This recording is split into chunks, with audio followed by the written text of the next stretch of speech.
Everybody ready? Yep. Yep. Okay. We are really excited to be here. Stacy and I are honored to be able to host Erin and Dan Motkowitz today, former intended parents who are going to share their story with our audience. And, Stacy, you've known them for a lot longer than me. I had the pleasure of meeting them last summer, but if you'd like to say a few words before we get to the meat of their beautiful story, that would be great. Yeah, absolutely. So definitely, I remember, Erin, when you called our office, and that was our first piece of communication. And we just really, I feel like we had a wonderful conversation. And just, I think that phone call, we shared so much. I feel like education too with the surrogacy process. And Oh, she really just, oh my gosh, Erin, you were just we forward with you what you've been through. And it was so much. you stayed on the phone with me for an hour. I I, remember it was an hour long, my initial call to FSC. I didn't know anything about surrogacy. I didn't know if the surrogate moved in with us, if we moved in with her. I mean, that's how naive I was. And you answered every single question I had at that time. Continued to do so down the road, but that 1 hour conversation of initial, I mean, was so helpful to me and to us and to like just so educational. And, like I said, I had no idea what surrogacy was, but our doctor had like nodded to it, suggested it, and we went with it. I was like, we're doing it. I wanted to become a parent so bad that I was like, we are doing it. I am They're like, like, tell me everything. What do we got to do? What do we got let's to do? do it. Yeah. How, let's go. So I was Let's like go. so ready to move forward. And like I said, you answered my crazy questions. Like, Oh, they weren't crazy. They were, they meant a lot. I mean, you guys really went through quite a bit before that phone call. So, and what I really thought was so wonderful too. After we spoke, you said, I really, Dan's going to want to have this whole conversation all over again. So, is it okay if we schedule another call or a Zoom or something, and we'll go through it? And I said, absolutely. This is a team effort here. And so, yeah, I think it's so important to educate, the intended parents out there who just have the same hopes that you two did, and it's yeah. hard. It's hard. So, on that note, I would love if we could back up a little bit and just share your story, really what brought you, to needing to utilize a surrogate to build your family. Yeah, absolutely. So we miscarried in October of 2019.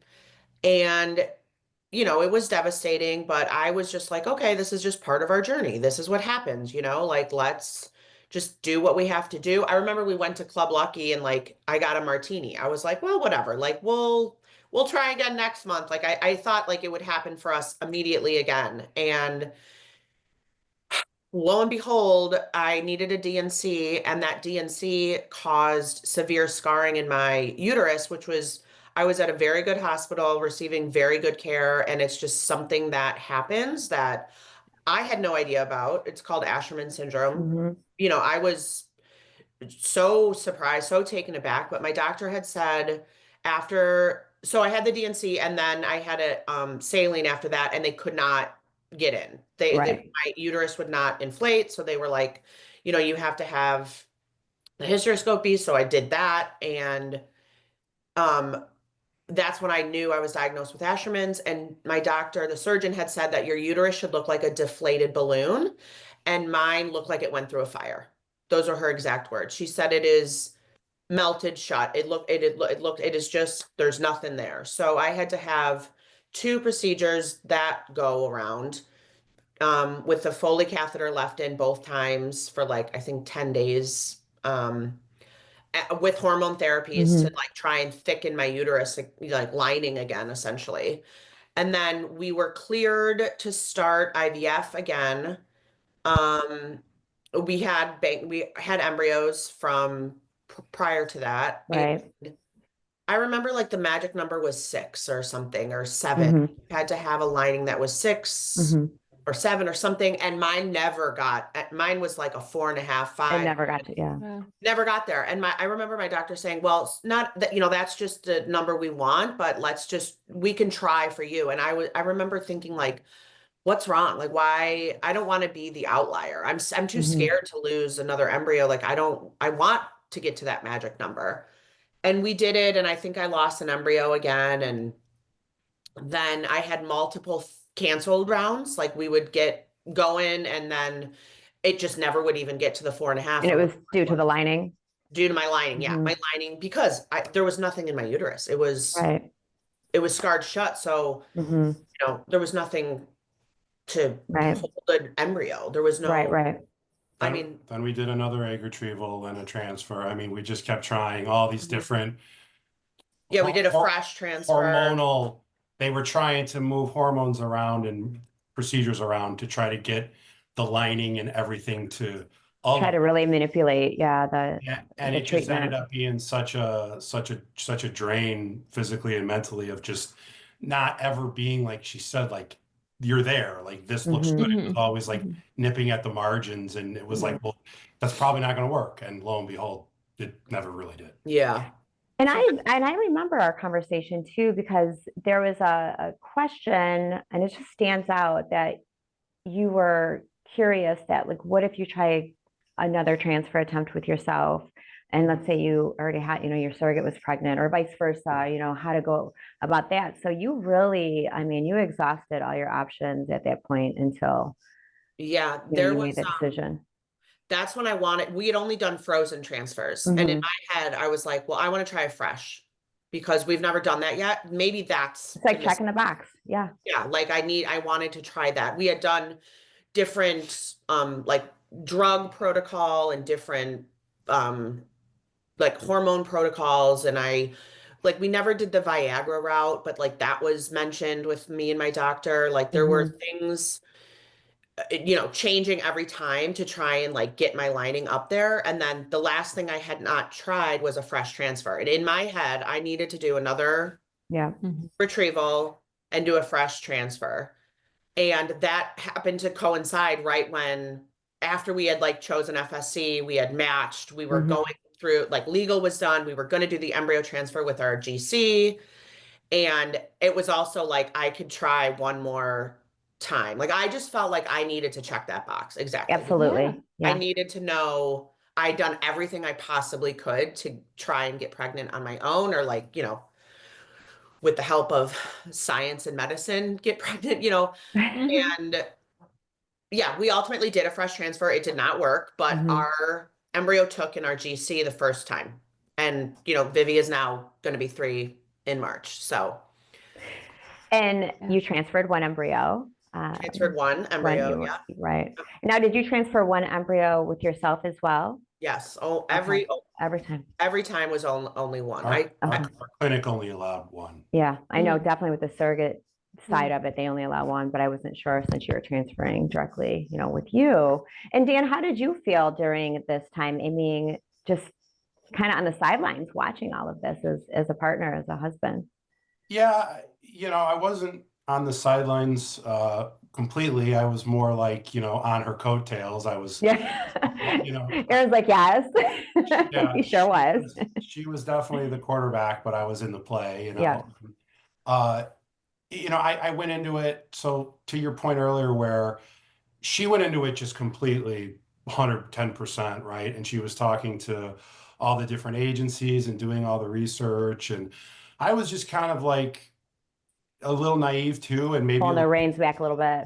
yeah, and that's how she gets. She's like so focused on this stuff. I was just like, well, like let me know when you kind of have it figured out. And then once she did, I found it to be uh, a real learning process. I went from not, again, like she said, there was so many things that we didn't know. I mean, and she's the woman who's more attuned to this stuff, and I was very curious slash naive. So I went into it with like, I'm very, very curious. So I went into it like just like eyes wide open, had my notes, had all my, questions. And then once I started to get into it, I started to feel, excited that maybe this will be the path that gets us there. And, and at each step, it felt more and more like we were going, down that right road. You start to really gain that hope, that Yeah. Yeah. this is realistic.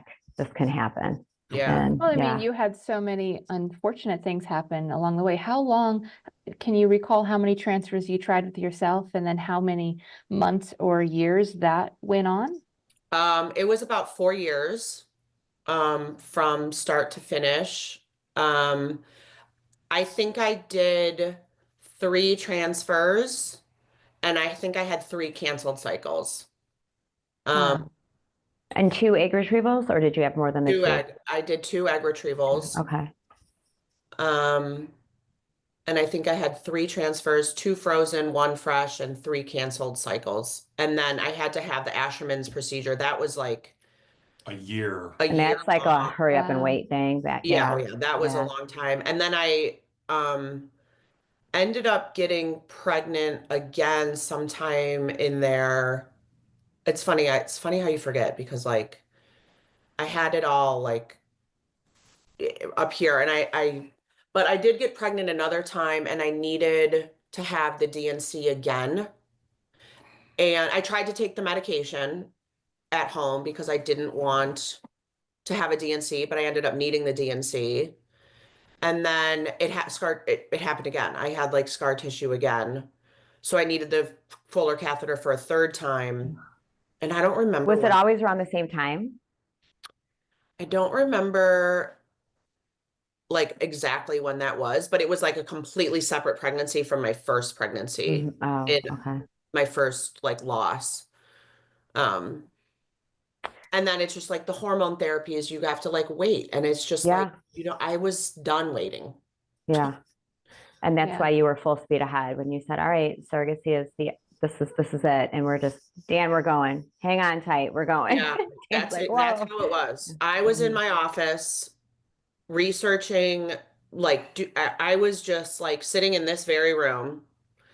It was during COVID. There wasn't anything else to do anyways. And I was like, what do I need to do to get this train on track? Like we are doing it. So Well, I am so Yeah. glad that you called our office that day. I know, trust me. Right? I think about it all the time. All of the miracles that had to happen to get Vivi here. Like we could not imagine our life without Vivi. Like she is just Mm. a pistol. She's a sweetheart. She's so sweet. She's funny. She's smart. She's like tracing her name at school. Not like our lives revolve around her and our other daughter that like I just couldn't imagine our lives without her. And to think that she was, an embryo frozen Right, to right. And me, here like she is, almost 3 years old. and she is almost 3. And I reflect on that for every milestone and every birthday, like, wow, I cannot believe you are here and you are ours and you Do you are, guys still have embryos yeah, frozen? Do you? Okay. Okay. yeah, So let's fast forward a little bit now. So we spoke and we spoke to Dan too after, and you guys are like, we're ready. again. We spoke again, and so moving forward to the actual surrogacy journey, what were you thinking? Like, what was your like hopes in terms of relationship? What was your expectation? What was your criteria? That's so common for intended parents. And they're coming to us a lot of times with no information. And Yeah. so they think they have it, but they don't. And so again, these podcasts are such a valuable, resource for them. So we would love to hear like, what was your wants and needs? Yeah, this is actually something that I talk about like with others or people that have reached out to me on their journey. I'm like, listen, you can have expectations and they're probably not going to be met. Mhm. So, and that's okay. They were Mhm. just different expectations, and that is okay. Like your Mhm. expectations are going to differ from others, and that is okay. It's okay. Right, right, right. Like it's okay that, I didn't talk to our GC every day and that she lives in another state and it's hard to like form these tight relationships, and it's okay. It's okay. It's so common too. A lot of intended parents, when we meet with them from the very beginning, you can see one or two different, expectations. Maybe they want to have this, very touchy-feely relationship to be like, I want to be at every appointment. I want to feel the baby move. I want to, I don't want to miss That was that. me. Yeah. And That was me. that's how we go into the matching process. And they really want to, maybe a surrogate who's closer. Or we have intended parents who, they say, we're fine. We just want updates. And, we don't really need to have that continued, relationship. And then once the baby's born in both of these scenarios, sometimes it totally flip-flops. And like you said, that's okay. Yeah, it's okay. It was like, I think actually Dee Dee told me that, like, Mhm. she like made me realize, like, you just had different expectations and it Right. was different. And I was like, wow, you're right. Like that, and everything's fine. I just had different expectations. And Yeah. everything, I wouldn't change a single thing of our journey. Yeah. All of the ups and downs that happened, I wouldn't change a thing, you know? Yeah. Yeah. That's Um, amazing. And yeah, and you go into the process like, this is my criteria. I want a surrogate from maybe this location, or maybe a surrogate who is a stay-at-home mom, or maybe a surrogate who is married, or whatever it may be. And it makes sense, right? To want those. And there's criteria that we feel that, that's your wishes. We definitely want to ensure Mhm. that's who you're matched with. But as far as the actual overall journey, like you said, it's, you realistically are matching with a stranger. You Yeah. are strangers. So it's like, you can't really predict everything. We're predicting, a smooth journey, and that you become parents at the end, or grow your family at the end of the journey. And, that's a mutual respect, but you're strangers in that, and you're getting to know each other through this whole journey. Yeah, it was like a weird dating life. Like Yeah. when they came over for the first time, it was like, oh my God, the stress. I was like I so would love to stressed. know, Erin, did your expectations of what you wanted out of a surrogate and yours, Dan, were they different from each other? Great And then did you question. kind of land together in the same spot, or did you kind of go in with similar expectations of the journey? I'll let Dan answer that, but I will start by saying that as soon as we received their online profile, I was like, this is them. We are That's in it. it. Yep. We are signing. Where do we sign? Like they look great on paper. I don't even want to meet them. Like we're going. And Like, we're Dan was ready. like, hold up. Like, Oh, wait.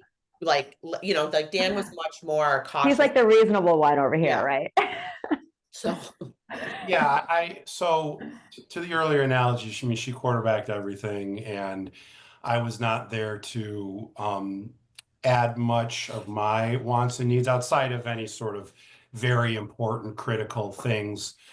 They were more around the administrative aspects of the, mhm. of what the GC was bringing to the table, like a loving family and things like that. Yeah.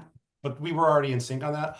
All of the other stuff in terms of how communicative they were going to be, or geography. I just was just like, you go, Erin, and then I'll support you however however you come to build your Mhm. ideal intended GC. So I was Mhm. just there to support with, like she said, some guardrails and, Right. and some speed breaks just to keep things from getting. Just in case. Yeah. Keep I those. Yeah. love that. Yeah.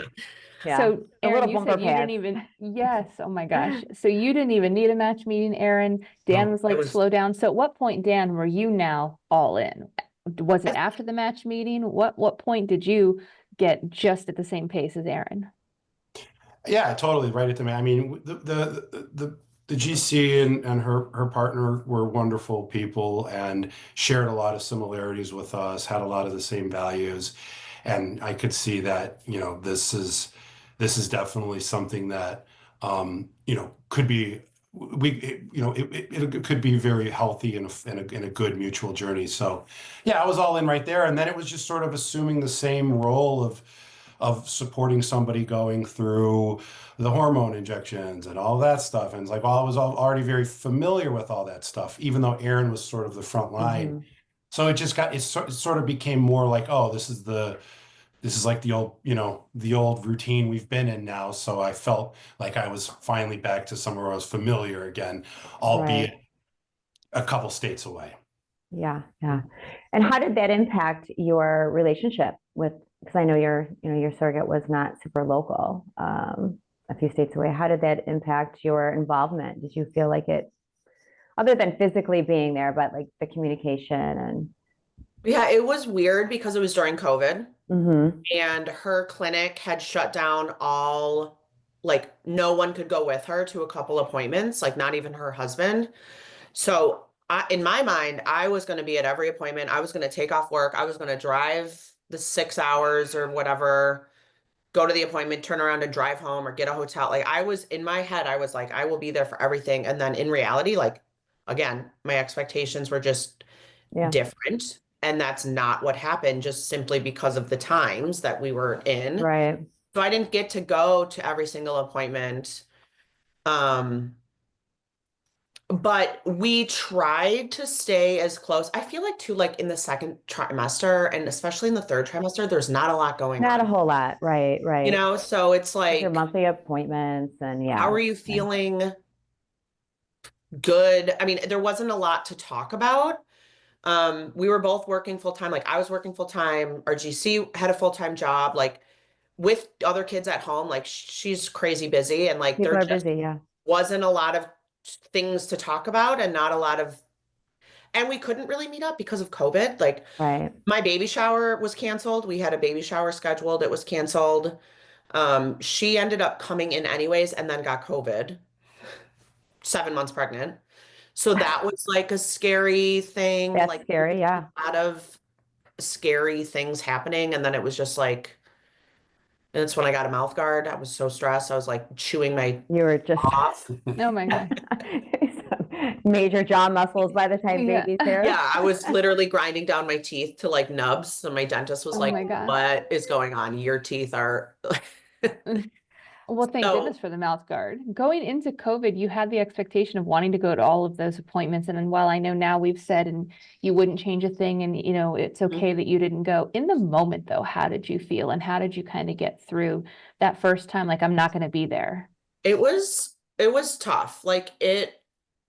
I felt it was hard to connect with the baby. Like we also chose not to find out the sex. So that was, I just felt like I didn't really connect with the baby at all, but like I was so preoccupied with like I don't know, everything else. Like it was definitely a very challenging time in like my life for sure. And like here we are navigating this pregnancy with I'd never been pregnant that far along before. Dan's never been a parent before. So like trying to prepare for a baby was kind of weird.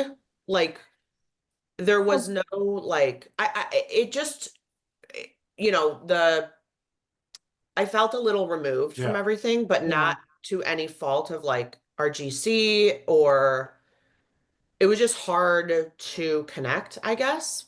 But Do you feel that like the losses that you've had previously, that was, you kind of hit a guard up for sure? Oh, Do you think sure. that obviously played into it more so Oh, than even absolutely. distance or COVID, but just, to, yeah. Oh, absolutely. Even with Claire, our second daughter, who I ended up getting spontaneously pregnant with, our second miracle baby, I did not feel really, I was so nervous the entire time. Until you hold that baby in your arms, I was a nervous wreck that something awful was going to happen.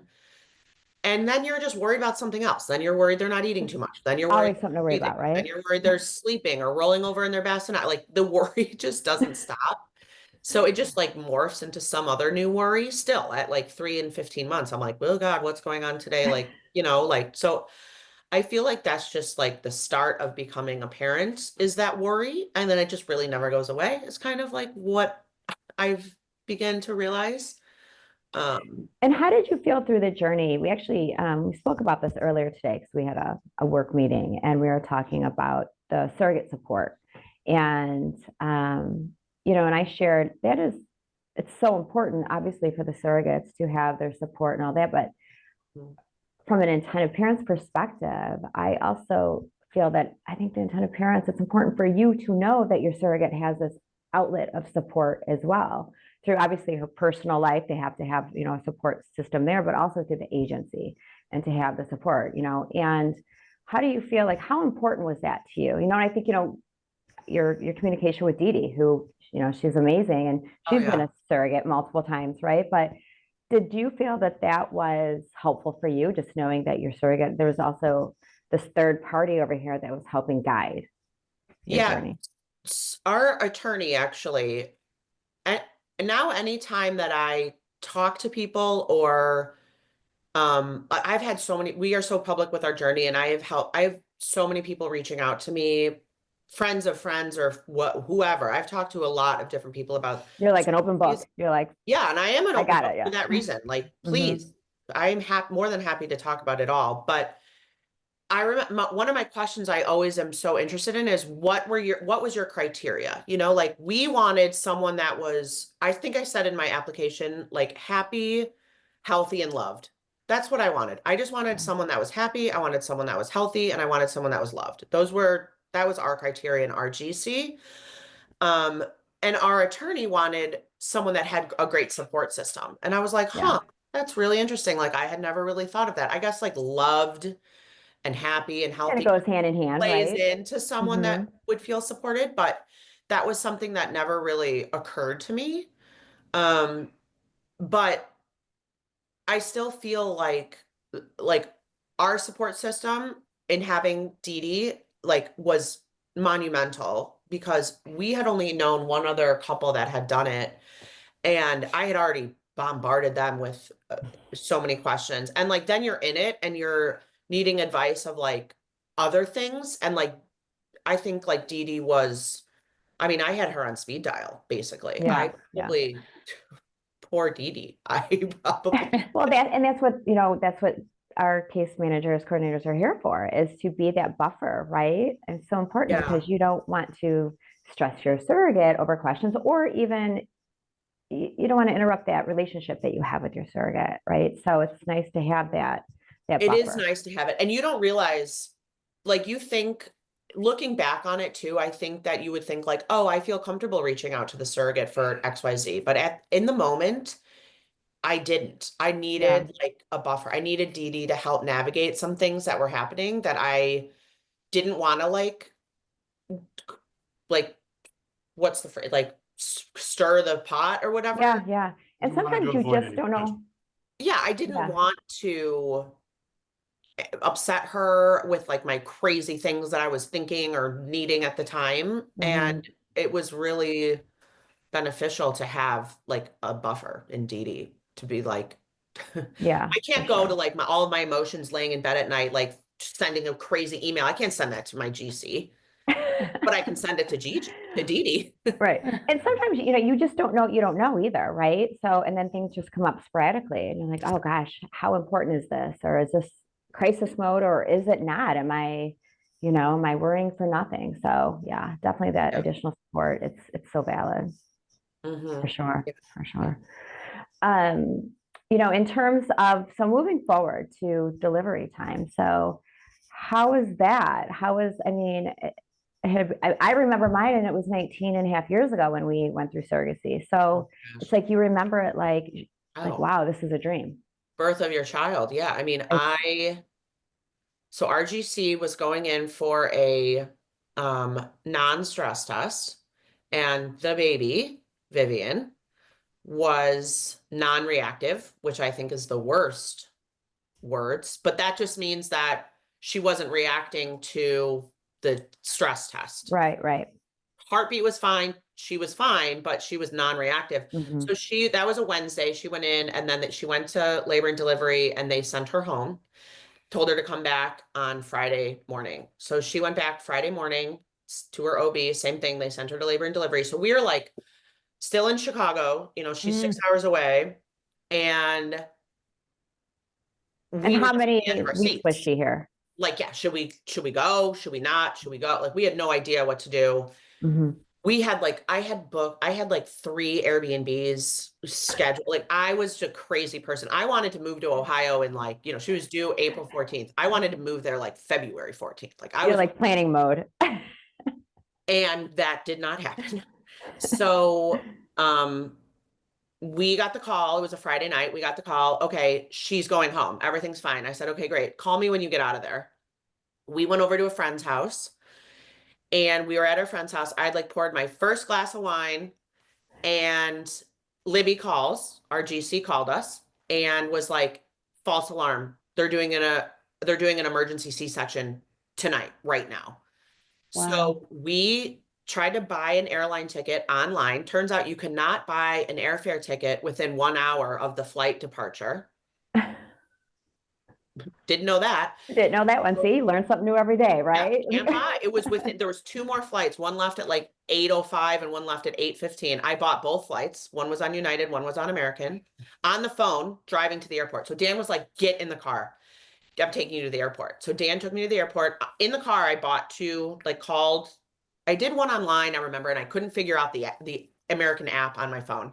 So then I got on United and bought the United flight, but the American left like 5 minutes prior. Dan couldn't even, Dan, we would have had to leave our car like on the tarmac, like in the drop off. Like, so Dan did not go with me. I'm at the So he airport by just dropped you myself. off and said, get on your flight. Yeah. Yeah, literally. I took the keys. We have like a fob. I had the fob keys in my purse. I had those keys. So Dan's calling me and I'm just like, the car will still drive you home. Like, stop bothering me. I'm trying to like call to Oh get my on this God. flight. And then I was wearing shoes that like you would never wear to an Like in airport. public? Oh, Oh, yeah. okay. To an Okay. airport. Oh, so uncomfortable and just Uncomfortable not. shoes. And then I got through security and I ran as fast as you could possibly run. And I made it. It's like a movie. Like, Literally. I will remember it, every detail forever. And I made the flight and I remember getting on the flight and then calling everyone, calling Dan, calling my mom, calling my dad, calling my stepmom, calling my sister, calling my brother, calling my friends, like, I made it, I made the flight, you know? So then they're they're packing me with like towels and like giving me water. And I mean, then it's a storm. There was a crazy storm. I remember we landed in Ohio. A friend of a friend had just moved there and my friend called and said, I need you to go pick up Erin from the airport and take her to the hospital. So when I landed, my friend's friend was waiting for me and drove me to the hospital. And I remember it was just like torrential downpour rain. There was a car flipped over on its side and I was like looking at her. I'm like, you get me there as fast as you can. How close was the airport to the I think hospital? like Do you 30 remember? minutes. Okay. And I knew that like when I landed, I was like, I landed, I'm on my way. I'm texting our GC's husband like the whole time, like we're in communication. And I ended up getting the text message in the elevator at the hospital. Baby was born 10:51 p.m. I said I'm like 6 minutes away, and 6 minutes later, I got the text in the elevator. 6 pounds 9 ounces, born at 10:51 is like the text message I got. Still didn't know if it was a boy or a girl. Got it in the elevator. She had a C-section. I'm like running to labor and delivery. They like put me in the gown, like scrub me in. And I walk in that delivery room and I'm like, what is it? What is it? What is it? What is it? And they told me to take a seat. So I sat down and I'm still like, what is it? And John, our GC's husband, handed me the baby and said, it's a girl. And Oh. Oh, so I'm gonna cry listening to your story.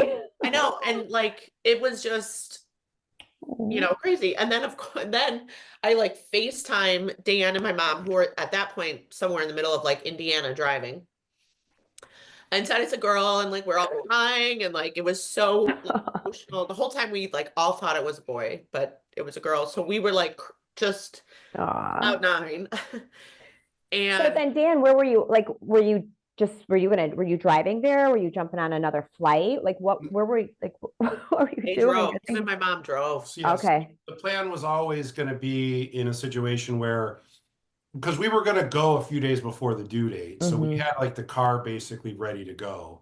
And Okay. so in this instance, I just had to go home, load everything we had staged, and then her mom rode with me. So she actually drove so I could field all of the phone calls. But it was like driving through the middle of the night through like the middle of nowhere, yeah, and the cornfields of the And then you were probably driving through that storm as well, right? Or was it subsided by then? it wasn't so bad. I think it was more of like a early spring shower that just Okay. Okay. but Yeah. yeah, it was a weird night driving through the rural, just it was a blur. And then it was actually a lot farther than we thought, just the way we went. And so, we got there maybe 5 a.m. Mhm. And so I was exhausted and all of that. But it was fun because the whole night I was talking to her, getting pictures, sharing it with people. So I was sort of like the administrative person while she focused on the newborn. So Yeah, and by the time I got there, I felt like I kind of already knew, I knew what I was getting into, but it was nothing like finally getting there, being exhausted, and then, holding Vivi was like surreal, but Yeah. it was I great. would say the exhaustion had to go away the minute she was in your arms. Yeah, yeah, I stayed up for most of the day after that, and then I crashed. Yeah, I love that. Now I want to know, Erin, did you make the 8 or 8:15 flight? And which, if you made the Oh my 8:15 God. flight and you got on the 8 flight, you'd have been there for the birth. So I which flight know. did you make? I think I ended up taking the American flight, like the earlier, I think I did make the early flight, and then I Okay. called United and I got my money back. They did give me my money Well, back. that's good. You got So that you couldn't have 24-hour gotten there period. any sooner. You got the earlier of the two. So at least, you were in the elevator and only I was, another 100 steps away from your baby yeah. girl. I don't feel like I missed anything. Like I did miss her birth, but I really do not feel like I missed anything. I mean, I was there 3 minutes after she came out, and I don't think I would have been able to hold her any earlier than I did anyhow. So, like I said, I wouldn't change a thing. Anything. I wouldn't change a Yeah. thing. Well, and to Yeah. the earlier question about like feeling a little bit disconnected or like, not not being sure of like, how, I don't know, that all went away. The second Yeah. second she was there, I was like hook, set the hook. That's my daughter. And really like the all of the feelings you lose through a GC journey, just it doesn't matter at that point. Like Mhm. Yeah. you're locked into it. It's I hadn't really even thought about that disconnect till you brought up the question, because once the clock started on Vivi on the 25th of March, who cares what happened prior to that? Yeah. Yeah. It's all Yeah. important, but that's when Mhm. my mind was like, you're dad now, and you're Yep. She was here. She was healthy. Yep. Surrogate was healthy. Everything was, yeah. Yeah. And Perfect. exactly to that point, Dan, like all of those crazy emails that I sent of the worries and the this and the that. And I mean, it was like, for what? Like I was just a ball of stress and nerves. And it's like, that's just part of it, I think. Like that's just normal feelings. And like even a good friend and coworker of mine, baby was just born via GC like a month ago, December 5th, actually. And same thing. I was like, remember all of those crazy questions that like you had for me and everything? Did she validate that as well? She was like, He was everything. like, Yeah. yeah, I know. It's just surreal. Like none of it, it's just crazy how, Yeah. but it's like when you aren't the one in control, like that, you just have to like let it go. Yeah. Let it go because But you're it's gonna make so normal, to go through those stresses and those worries. And it's hard. It's so hard to let it go. And like you said, you don't realize that until after the baby's in your arms. And then Mhm. all those worries, they go Yeah. away. You're like, what was I thinking? But it's so Yeah. natural and normal to feel that way, Yeah. and It's a big, big, big deal to have a surrogate. And like you want it, I mean, there's still people that are like, will they steal your baby? And it's like, oh my God, I know, but no, that's like doesn't and they don't happen. really, they have no desire. But those are like Yeah. real thoughts of people that people Yes. have. Like They really do. and Yeah. they're legitimate. Like they're allowed to feel that way. Yeah. Like, we're all allowed to feel and question everything. And then, And then, all said and God done. forbid, you Google it and you go down the rabbit hole of that. And Oh, yes. it's just forget Or how about it, can they right? give their baby away? No, it's our baby. It's not her baby. So how was it after that? She's recovering and you obviously are holding your baby. How long were you there? And what's kind of the So relationship now? Did the hospital have a room for you? yes, we had our own room. Vivi had her own room. So we, technically had Vivi's room and it was adjacent to Mhm. our GC's room. So she was recovering from the C-section and we were just like next door with the baby. They had actually, they had to take her back into um, surgery because they lost a sponge. So they had to Oh, cut her back open. So that was insane. Thank God that they had counted all of those sponges, even though after they sewed her back up, but she was healthy and like on the road to recovery. And she wanted to see the baby. And I was like, absolutely, let's go. You can have this baby as long as you're in the, like, I was so I wanted her to hold the baby. I wanted her to Right. like see this beautiful child, you know? Right, right. I think it's so important to Yeah, have yeah. that. I remember those days too of her and I just like in the hospital room. That I feel like that's like almost when we really bonded. Like that's when I feel like I was like, wow. You were able to let your guard down too, you know, you're a mom now. And so, you know, those insecurities and yeah, that's Yeah, and like to see everything that she had gone through, like it just hit me, you know? yeah. And to know what, you know, these amazing surrogates do, you know, they're putting their bodies through this and you Yeah. know, and it's not easy. It's not easy. I know it still makes me so emotional, obviously, but I mean, just the sacrifices that she made for us. Mm-hmm. Yeah, So, yeah. I mean, we like we said, we got there. She got there Friday night. I got there early Saturday morning, and we were discharged Sunday late morning. So, Mm-hmm. it was like a weekend trip for us, and she still Wow. had multiple days left in the Right. to recover. So we did have like a warm moment. We were saying goodbye, but it was also that, like to your point, the sacrifice and the work that they put in. We were taking the baby when we were departing, and she was still on her journey, So And then that her was road to recovery. Mm-hmm. and Mhm. that was hard. Like that struck me and us, and she Yeah. wanted to hold Vivi one more time. But at the end of the day, I mean, you really that highlights the sacrifice and the kind of the selflessness, even at that moment where she is her journey's still going, and we're on Ours just and started. ours just started. Yeah, and that's what we really call, you know, in the surrogacy world, sometimes like the fourth trimester, even because Oh yeah, there is that whole other recovery piece, you know. absolutely. Yeah, that it was hard to leave. Like I just felt like bad, but I was also so happy. Like it was just like an overwhelming Mixed emotions. emotion. Yeah, right, Like right. getting in the car, like having Dan carry her out to the car, and then what was this? Dan like had a song in mind he wanted to play, like the first song that Vivi ever heard, and like, What was it? Do you remember? Yeah, it was "Here Comes the Sun" by the Beatles. Oh, that's Aw. awesome. That's And precious. actually, no, I did not have that song in mind. It was just the song that was on the oh, radio, and I was like, "This is So very." this wasn't part of your plan the whole time to It was a divine intervention because it really worked out well. Like the sun was kind of coming up, and oh, I did not know that. Good yeah, to no, know. Okay. that was good the song timing. choice on the drive home was not in the forefront of my. That wasn't your playlist? No. Well, that's kind of now become her song. So, Oh, I that's so love that.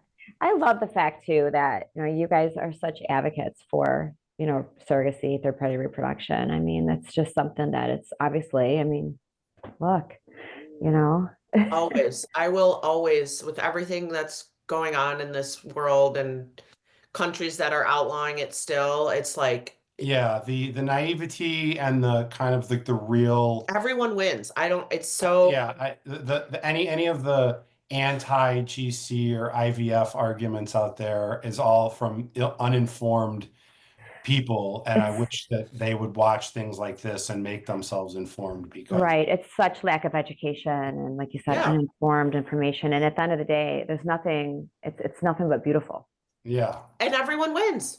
and everybody wins. It's a win-win. The surrogate is not coerced to be a surrogate. You know, the intended parent. You know, Yeah. it's just everybody has choices, and Yeah. everybody wins. It's a beautiful, beautiful experience. And yeah, and there's so much more advocacy that has to happen. Yeah. You And know, we will always be on the forefront of advocacy for surrogacy for life. yeah. I mean, and I know our daughters will be too, and our families are, and like I wish we could do more, to be honest, like it, but we will. We'll continue to do more and Yeah, there's still a lot of work to do, and Mhm. yeah, I mean the lawmakers, and it's really we're all pushing, you know, to you know, I'm so glad. I mean, since we started the agency, it's actually yesterday was our 18-year anniversary of Family Source. So, and wow. it's an Cheers to adult 18 now, years. 18. Wow. But I That's just wonderful. remember, yeah, back, you know, in 2007 when I had opened the doors, and I mean, it's just, you know, it's so much has improved. So I know we've come a really long way, and that's amazing, but there's still a whole lot of more, you know, work to do. Yeah. And Mhm. so it's pretty remarkable. And it's a miracle in itself that we have these options, right?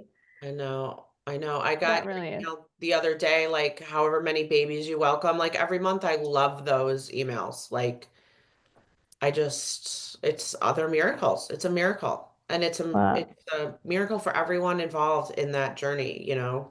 it really is. It really is. And so, backing up a little bit too, with Libby and how is your relationship today? How much We, communication? I mean, I know yeah. everybody gets busy and they go their separate ways in a sense, but Yeah, she ended up going back to school to get a Mhm. degree, and her husband got a promotion, and then they have Mhm. their five, Six. 6 kids, and Yeah. so we've seen them a few times. We have an idea to connect with them in the near future, but then with Claire and so it's just like it's no different than some of our friends we haven't seen. Right. Right? I mean, Mhm. it's not like we're not friendly and we're not friends just because we haven't seen them. We still chat. It's just life. And that's Life totally gets in the okay. way. Yeah, Yeah. and that'll never go away. I think, I mean, if they've come for Vivi's fifth birthday party, it'll feel completely natural and Yeah. welcome. So, that's just kind of the dynamic that you don't know how that's going to play out, and it plays out just how it's supposed to because everyone's got their things going on, and but it's the open door, and we were chatting during the playoffs about football, her husband and I, because we were going up against each other and stuff like that. So, it's like just having Are you a another. Bears fan? It was college football, but Oh, okay. Okay. unfortunately, I am also But a yes, Bears he's a fan. Bears fan. Okay. But so yeah, we just fell into a very kind of natural, just adults with life priorities kind of Yep. relationship, and it'll be And there that's forever. okay. Yeah, that's okay. Different Yeah. from our expectations, That's right. but I just had different expectations. And That's that's right. okay. It's And okay. you'll always have an admiration for her and vice Oh, versa. She will for you as well. I mean, look what you have experienced together and a mutual love and it's respect. it's actually like it's hard now for Vivi. Like she's seen she loves to go through my phone and look at pictures and the baby books I have everywhere. And she's really interested in like looking at herself and watching herself and baby Claire and and I had said the other day, not the other day, maybe like 6 or 7 months ago, you were born, you were in Libby's belly, and she did not get that like at all. And it almost like, like, this is my next like challenge of like, okay, we don't talk to this person every day. I wanted it to be this belly buddy, and we were going to have this great blossoming relationship for life, but like different expectations. That's not what happened, and that's okay. But I'm having trouble like figuring out how to navigate this. And I'm not going to ever lie to her. She is going to know her entire life that she was born via surrogate in Ohio. She has to. Her birth certificate says Dublin, Ohio. Right. So, I mean, like, we will never lie, but it's just a fine line now of like trying to explain that to her for someone that she's never really met, that she doesn't get. Mm-hmm. And then she's seen pictures of me pregnant with Claire. And like, I was in your belly too, right? And it's like, I don't know what to say. We'll figure it out. I mean, it's Yeah. And totally not even 3 So years, now I'm like, yes. just But like I'm like, shoot, like she's smart. She's just like, so that's the new, once like, she figures out that Santa's not real, we might revisit this. We're still living in a little bit of a there you panic. go. About age 10 or so, it'll come around, right? Yeah. But no, I Yeah. think that like just, continue to be, talk about it and be open about it. I And know that's what I need to do more is just like surrogate. And I mean, she hears us talk about it. Like if we're out with friends or whatever, people still have questions. Like I'm absolutely, yeah, an open book. I will. right. So that's my new, like, I don't know really how to. I navigate recently those. heard one of the surrogates explaining to their child about why they're carrying, someone else's baby, and they used a cookie analogy. And just bear with me here. You guys have your own cookie dough, Erin and Dan's cookie dough, but your oven's broken. So you ask someone else to bake your cookies, but they don't get to keep your cookies when the cookies are done, and the cookies go back to the people who made the dough. And it was Yeah. just such a simple analogy for this little 2.5, 3-year-old. I was like, I wouldn't have even thought of that. But it works really You know well. what? Like, I'm glad you said that because actually a friend of mine wrote a book, Cupcakes Are Everywhere, and it's the same thing with cupcakes. Mm-hmm. yeah, Um, but I didn't think she was ready, but she might be ready for that now. So that's a good. Yeah, I was gonna say there are quite a few books that can really break it down and simplify it. And I think just the more it becomes like the norm, she's like, oh, okay. Exactly. Can we Like, go to the park it's now? going to be her fun Yeah. fact, right? Like, I Yeah, want yeah. it to Yeah. be her fun fact that she shares. Well, and especially too, because after she was born, you you're now in the professional field, right? I mean, your job. I mean, and so it's It was my first day was August 2nd, and our embryo transfer was July 27th. So it all happened the same week that Vivi was transferred into our GC, and I started a new career in the fertility and family forming space. It was the same week. yeah, And it's Wow. just like serendipitous, it really. is. Yeah. Yeah, how it all works out. Yeah.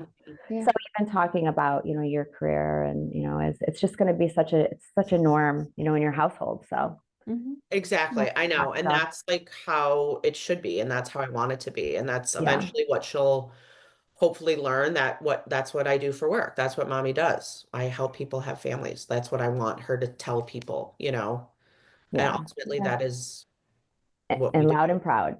Yeah. Yes.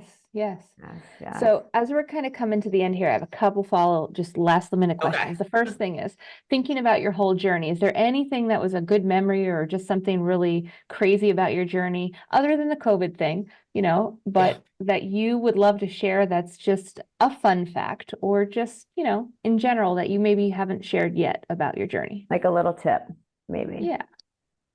Something that we did that I thought was really cool that our GC surprised us with was after our 20-week scan, we went to a like ultrasound place. 4D or whatever. Yeah, the 4D ultrasounds. Yeah, and but it was like a private ultrasound, like sneak peek type of place. And that was like the best surprise ever. So we had this 20-week ultrasound, but very medical at the OB's office. And then we went for like a fun ultrasound and we got to see the baby in again, which was awesome from even though it was an hour later, it was just like a whole different experience. Much more Well- casual and personal, like, not like being in a clinic. It felt like you were in some, more of Right.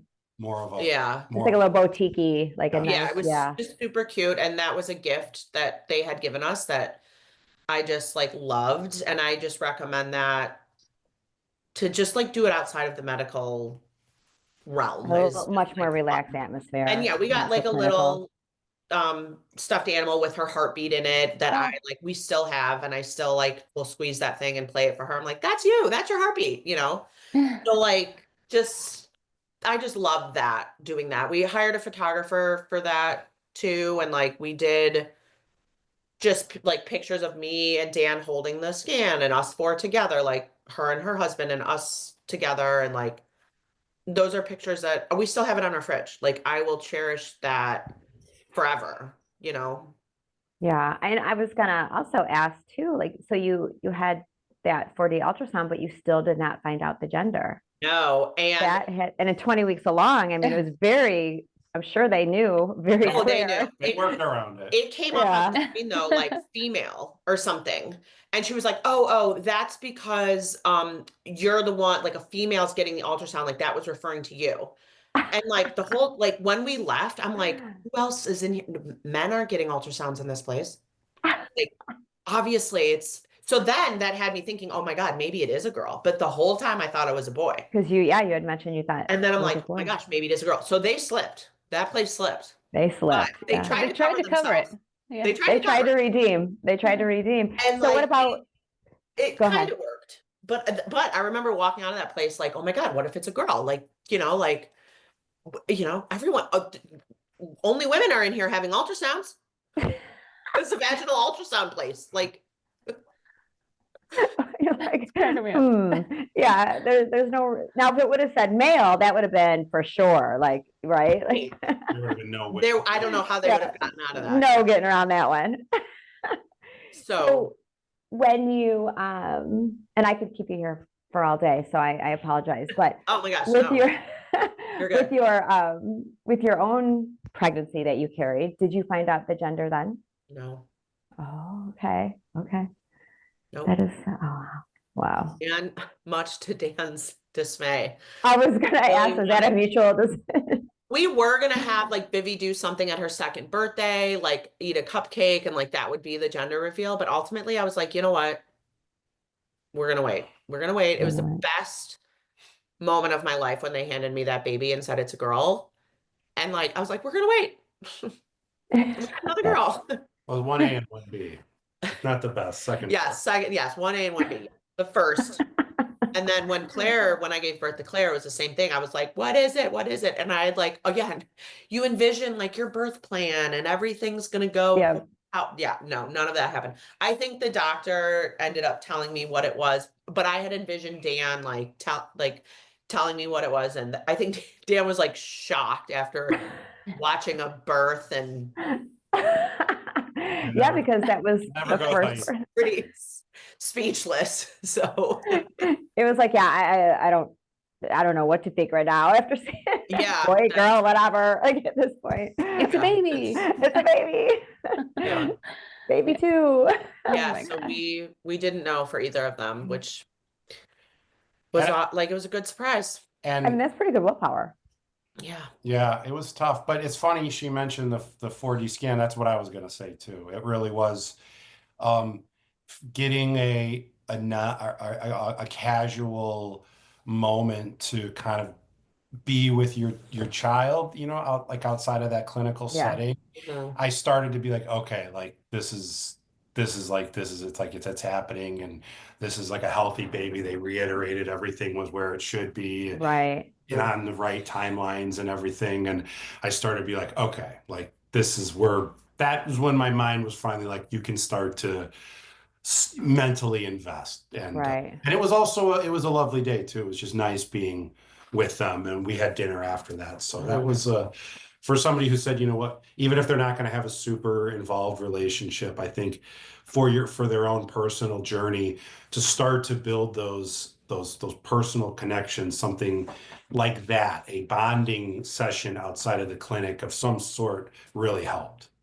Yeah, I can imagine definitely, and especially because you're utilizing a surrogate, right? And so it's any way you can really bring that connection together. I think it's so important. And yeah, Yeah, I think that, for you to yeah, experience the journey as well, especially because you couldn't as much with COVID. right, right. You may have just answered the final question that I have for you, which is, what advice would you give to other intended parents? So beyond the relationship connection building, is there anything else you'd like to share? Yeah, I think it's just ask the questions, reach out, be vulnerable. No question is a silly question. Inform yourself as much as possible.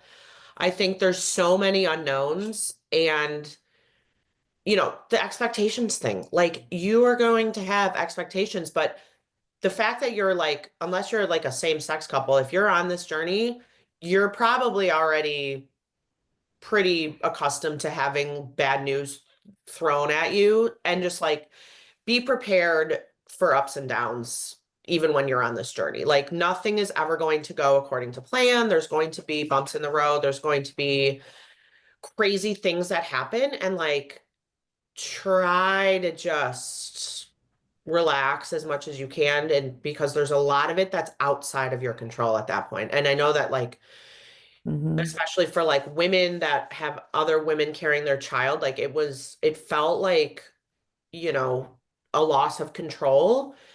And and that's okay. Like I wasn't expecting that so much. I thought I was going to be so involved and on top of it and there for everything, and you know, I would have heard when the baby first kicked and all of these things, and like none of that really happened. And like it's okay.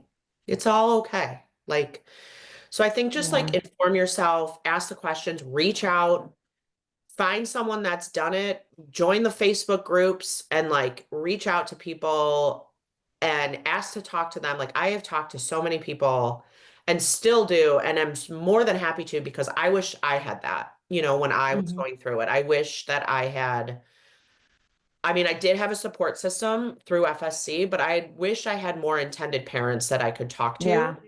Yeah. Because it's a whole different ballgame when you're on this journey, and, you know, I just wish, like, think of all the mom groups that are out there that are like, oh, my kid won't eat and won't sleep. And you get advice from like every which way. It's like, you need that advice too when you're going through this, especially in the early stages of like, so I that's think my, it makes you feel a little like it's normal, like, right? You hear each other's like their ups and downs. And yeah, so I definitely think that going through a surrogacy journey as an intended parent, you really have to, I know that control word, right? You got to let go of that control and just, I feel like just being open-minded. Like it's yeah, okay if, it's okay.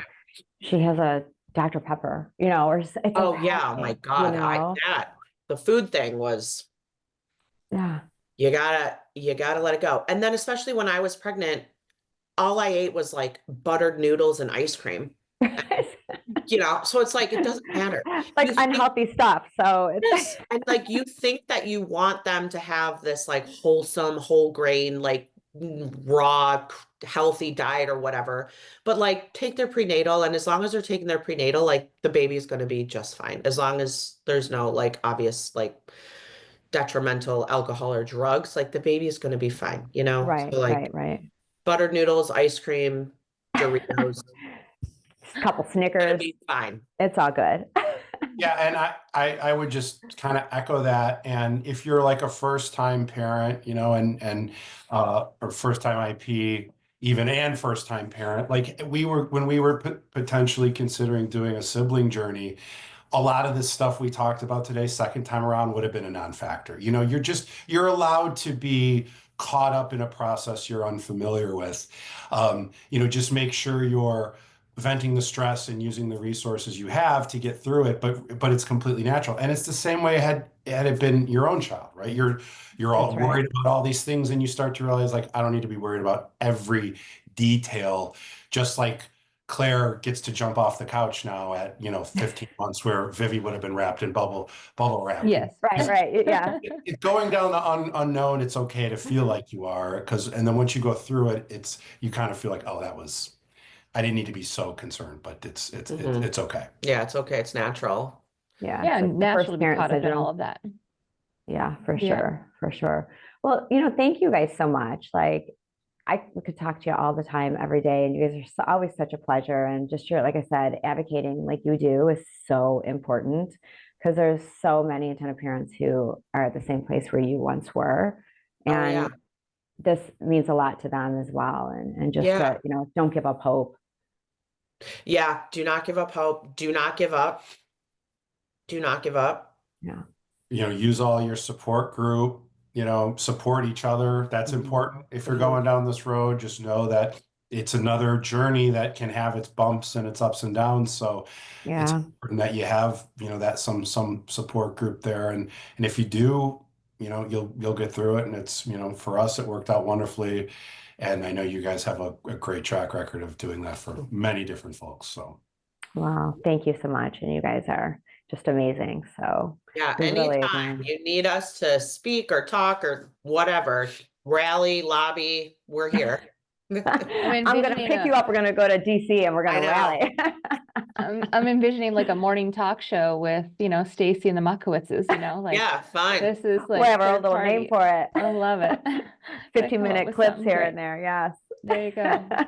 But no, I really, love guys, that. thank you so much. And yeah, you guys are amazing. And I'm excited to see the editing and what you can do. Like, we'll share it on our social media pages too. And like, I'm like an advocate and we'll scream it from the rooftops. So you're like all in, all oh, in. I'm all in. We're all in. Well, Yeah, we'll absolutely. definitely forever stay in touch. And yeah, we really appreciate it. And thank you again for your time, and hang in there now with Claire walking. It's good and bad all in one, right? I mean, she's not on the dirty floor, but now she can run, and she's going to get faster and faster. And then it's going to be now two of them. Yeah. Now the fighting has started. Like that's the new thing. Oh, Like, ugh, God, stop. And fighting. for totally off the record, because we'll edit all this out, but do you plan to, like, are you planning to have more children? Do you think, are you like, is it just kind of like if it happens, or have you? That's who you ask. I Okay. would love another one. We do have 4 embryos left. But we're also like so blessed to have two healthy girls that like I'm trying to just I actually got pregnant again. We were gonna have three under three Oh, and wow. tragically miscarried, and it's okay. Like it was sad, but it was like everything happens for a reason. I would have been due in November, so we would have had three. We would have had a newborn. Oh my goodness. And Wow. like to think of that right now That is was like, it was a real wake up call. yeah. So, but my OB, you know, I miscarried at like 8 or 9 weeks, and my OB was like, "Did you got pregnant with Claire? Like, did you really not think it would ever You never think it was happen?" not And going I'm to like, happen if you're I didn't think it could happen again. I really did not wow. think I could get pregnant again, and I did. Like, as soon as I stopped breastfeeding, I got pregnant. Wow. So I know this is pretty personal, but are you just gonna like if it happens again, are you gonna just go with it, or are you gonna try Oh yeah. not to get pregnant type of thing? Except for Dan. Dan won't have sex with me anymore. So Now we're getting personal. I have a hard time believing that. So I mean, I'm much more cautious now. If I I was have gonna definitely say. yeah. I mean, it would have been really, really, really, really, really difficult, really hard, really challenging. I couldn't imagine having a newborn at like our bedtime and breakfast routine right now. Like it just seems crazy, but we would have made it work. But now we are being extra cautious, and maybe in a year or two we can revisit. we've agreed to revisit in like a year or two, maybe. We'll revisit Maybe. in a year or two. Is like I just paid my embryo storage, so there's something, Do right? you There you go. did you guys genetically test your embryos? Yeah. I believe so, right? Yeah. So they know the gender, obviously. You guys Yeah. don't know the gender, right? I know that No, you could well, have I am access like if you wanted to. my detective work. So I knew what we had. When we got 5 off the get-go, and we had 3 boys and 2 girls. And then when we did it again, I can't remember, but I'm like fairly certain, I'm like 99% sure that we have 2 boys and 2 girls. We have 4. And I'm like, given the fact that like we lost our first embryo, Vivi was a girl. I think it was like boy, girl, boy, boy, girl. So I think we have 2 boys and a girl. And then we had a boy and a girl or something from the other. Like, I can't remember really the second retrieval because we did that fresh transfer, but we knew the sex of all of our embryos. We just didn't know what was implanted. Right, Basically. right.